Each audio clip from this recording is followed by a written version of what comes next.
Hello बच्चों, चलिए आज की क्लास को स्टार्ट करते हैं। आज इस क्लास में हम लोग पढ़ेंगे द्रव द्रव विलयन के लिए राउल्ट का नियम। राउल्ट का नियम बहुत ही महत्वपूर्ण है, पेपर में बार बार पूछा जाता है। इसमें हम बताएंगे राउल्ट का नियम है क्या। तो सबसे पहले समझें कि अगर कोई विलयन है और इसमें दो घटक हैं, इसमें मान लेते एक घटक ए है और एक घटक बी है। ए भी द्रव है और बी भी द्रव है।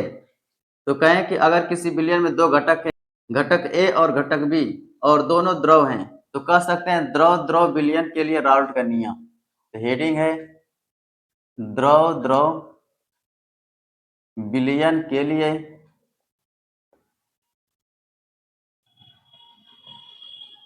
राउल्ट का नियम। हम मान लेते हैं कि जो द्रव ए है इसका आंशिक दाब Pa है और जो द्रव बी है इसका आंशिक दाब Pb है। आंशिक दाब क्या होता है? कहते अगर कोई भी द्रव है तो द्रव के कण अनियमित गति करते हुए स्वतंत्र तल पे जाके जो टक्कर लगाते हैं, जो दाब आरोपित करते हैं, उस दाब को कह रहे थे वाष्प दाब। तो यहाँ पे जो है कहेंगे आंशिक वाष्प दाब। ए का आंशिक वाष्प दाब Pa और बी का आंशिक वाष्प दाब Pb। आंशिक इसलिए कह रहे हैं क्योंकि इस विलयन में सिर्फ ए का कण टक्कर नहीं मारेगा, बी का भी मारेगा। तो जो टोटल वाष्प दाब होता है ए के आंशिक वाष्प दाब और बी के आंशिक वाष्प दाब के बराबर होता है।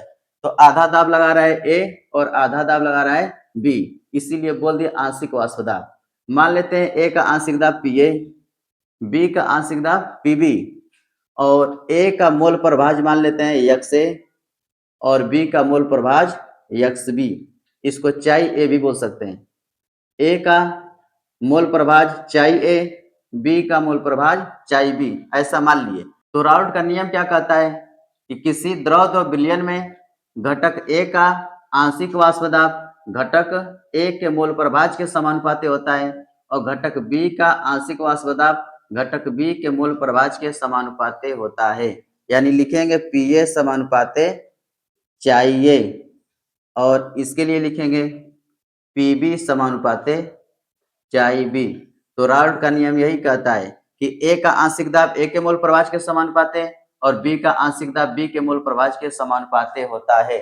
तो राउल्ट के नियम को पहले लिख लेते हैं।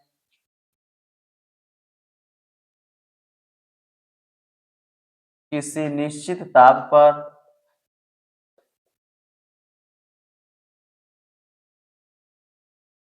द्रव द्रव विलयन में उपस्थित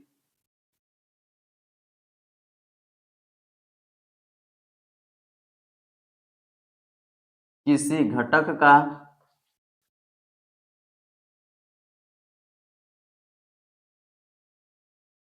आंशिक वाष्प दाब उस विलयन में उपस्थित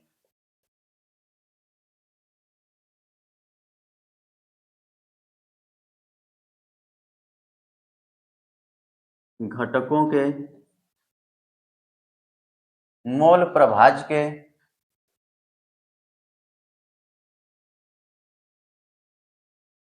समानुपाती होता है। माना घटक ए का आंशिक वाष्प दाब बराबर Pa, ऐसे ही घटक बी का आंशिक वाष्प दाब बराबर Pb। ऐसे ही लिखेंगे घटक ए का मोल प्रभाज बराबर चाई ए और घटक बी का मोल प्रभाज बराबर चाई बी, ऐसा मान लिए। यानी कोई यहाँ पे ले लेते हैं विलयन और इसमें दोनों विलयन में जो घटक है ए और घटक बी, ए भी द्रव है और बी भी द्रव है।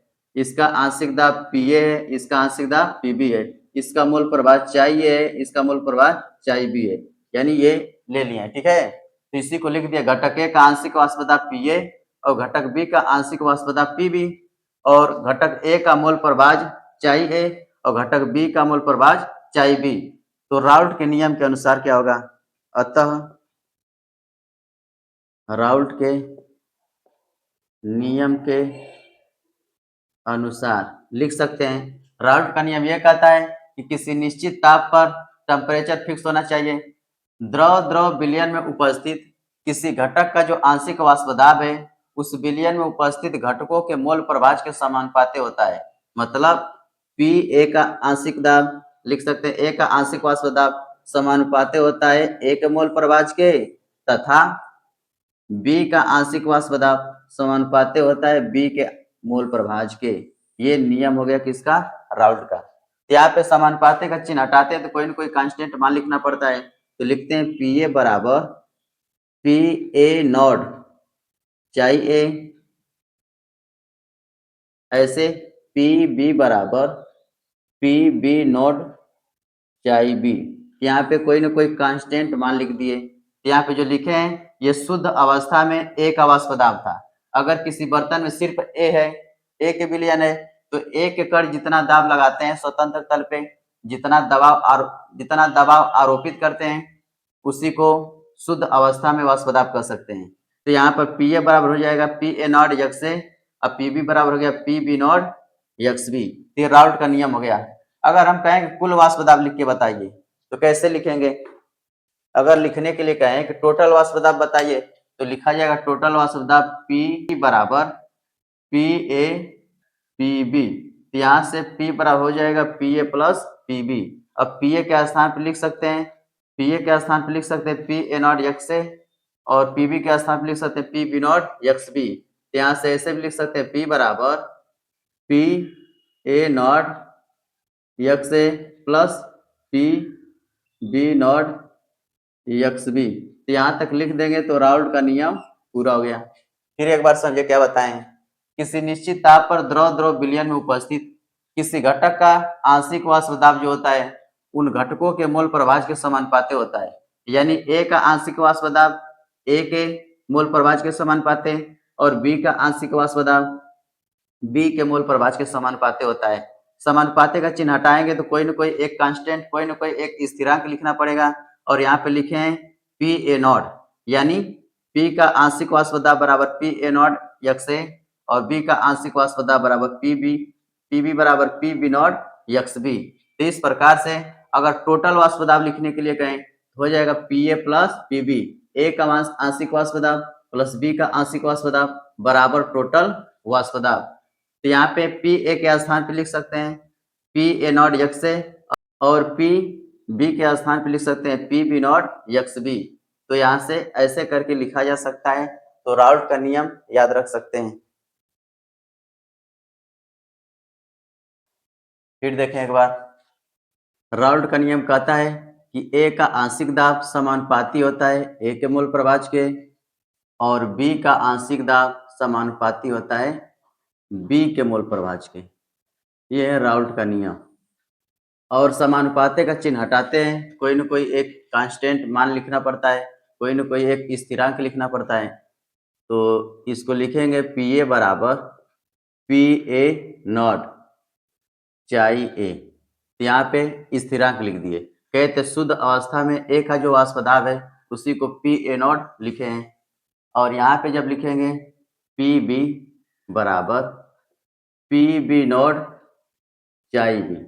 यहाँ पे जो पी बी नॉट है ये शुद्ध अवस्था में बी का वाष्प दाब है। मतलब अगर कोई द्रव विलयन है तो शुद्ध अवस्था में मान लेते हैं ए का द्रव अलग है, ये है ए, तो इसका वाष्प दाब अलग होगा। और यहाँ बना देते हैं बी का वाष्प दाब अलग होगा। तो ये अकेले है, मतलब शुद्ध अवस्था में है, तो ए का वाष्प दाब जो है इसके वाष्प दाब को यहाँ लिखे हैं। शुद्ध अवस्था में ए का वाष्प दाब और बी अकेला वाष्प दाब लगा रहा है, तो यहाँ पे बी का शुद्ध अवस्था में वाष्प दाब। द्रव ए और द्रव बी दोनों को अगर मिला दिए तो यहाँ पे देखें तो यहाँ पे टोटल वाष्प दाब जो होता है ए के आंशिक वाष्प दाब बी के आंशिक वाष्प दाब दोनों के योगफल के बराबर होता है।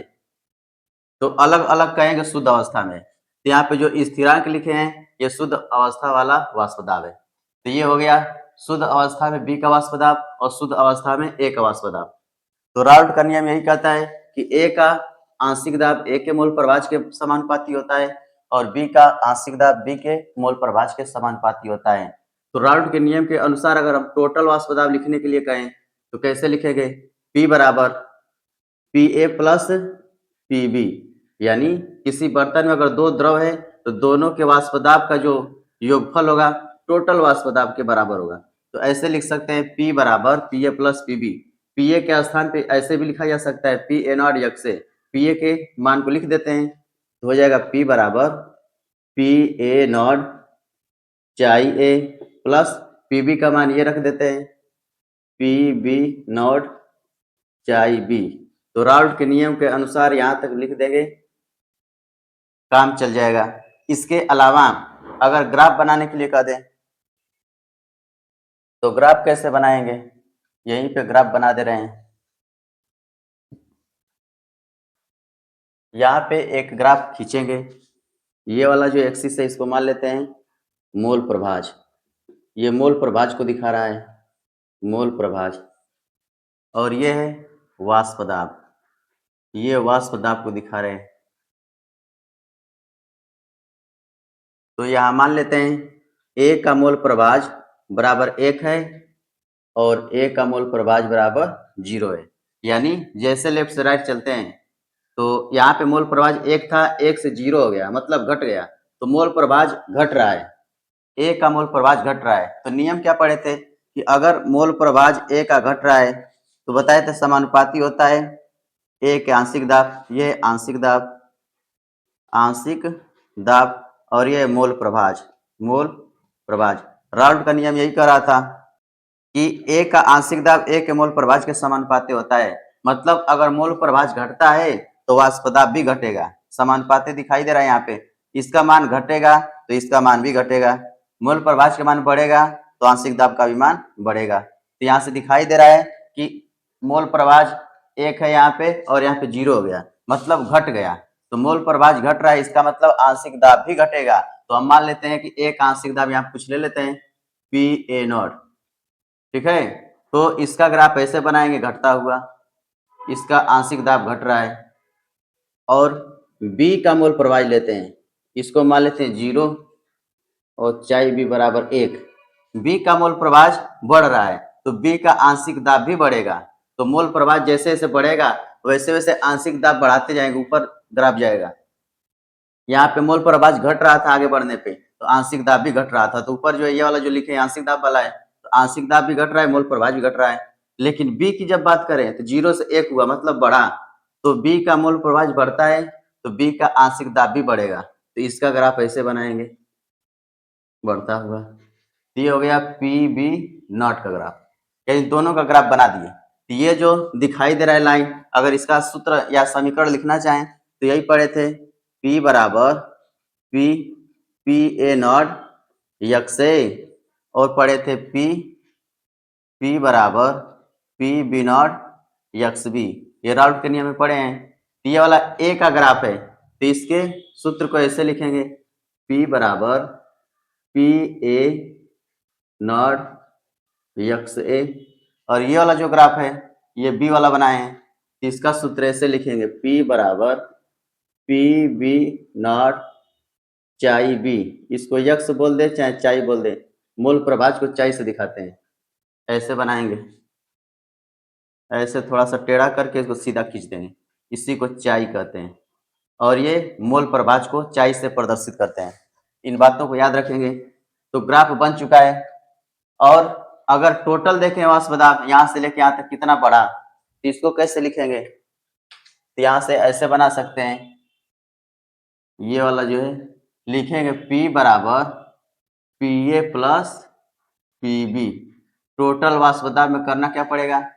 A का वाष्प दाब और P का वाष्प दाब, A का आंशिक वाष्प दाब, P का आंशिक वाष्प दाब, जब जोड़ देते हैं तो टोटल वाष्प दाब के बराबर आता है।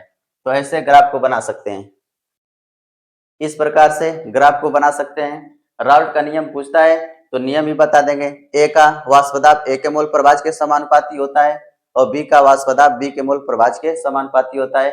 दोनों का ग्राफ बना दिए हैं। कहें ए का मोल प्रभाज 1 से 0 हो गया मतलब ए का जो आंशिक दाब भी घटेगा, मोल प्रभाज भी घटेगा, और बी का बी का मोल प्रभाज 0 से 1 हो गया, मतलब बी का मोल प्रभाज बढ़ा तो बी का आंशिक दाब भी बढ़ेगा। बी का मोल प्रभाज भी आगे बढ़ रहा है, ऐसे मोल प्रभाज है और आंशिक दाब ऊपर जाना चाहिए, तो बी का मोल प्रभाज भी बढ़ा और आंशिक दाब भी बढ़ा, तो ग्राफ कैसे ऊपर लेके चले गए। तो ये जो ग्राफ बनाए हैं ये बी का बनाए हैं।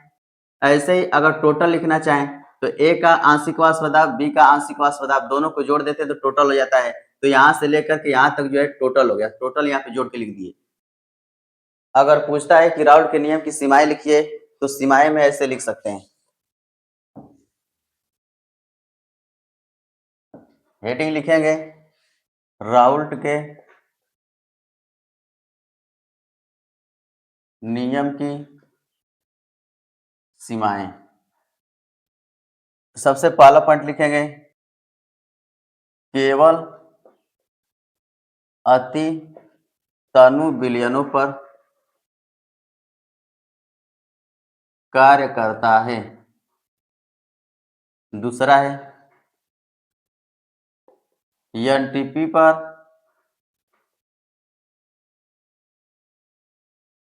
दोनों घटक अवाष्पशील होने चाहिए। तीसरा लिखेंगे विलेय विलायक में घुलकर संगुणित या वियोजित नहीं होना चाहिए।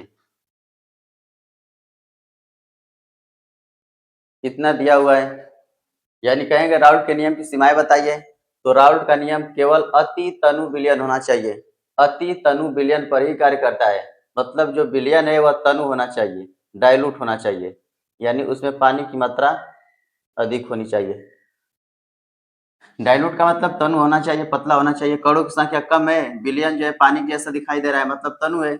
यहाँ पे अति तनु विलयनों पर ही राउल्ट का नियम काम करेगा। दूसरा क्या है, नॉर्मल टेम्परेचर प्रेशर, यानी एनटीपी पर दोनों घटक अवाष्पशील होने चाहिए, मतलब घटक ए और घटक बी को मिलाने पर ऐसा ना हो कि घटक ए जो है वाष्प बन के उड़ जाए, तो ऐसा हो जाएगा तो फिर राउल्ट का नियम काम नहीं करेगा।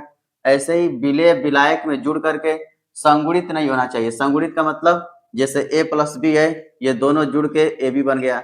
संगुणित नहीं होना चाहिए, जुड़ना नहीं चाहिए। और वियोजित का मतलब टूटना नहीं चाहिए, जैसे ए बी है तो ये ए प्लस बी में टूट गया तो ये वियोजित हो गया, और ये क्या हो गया, जुड़ के संगुणित हो गया।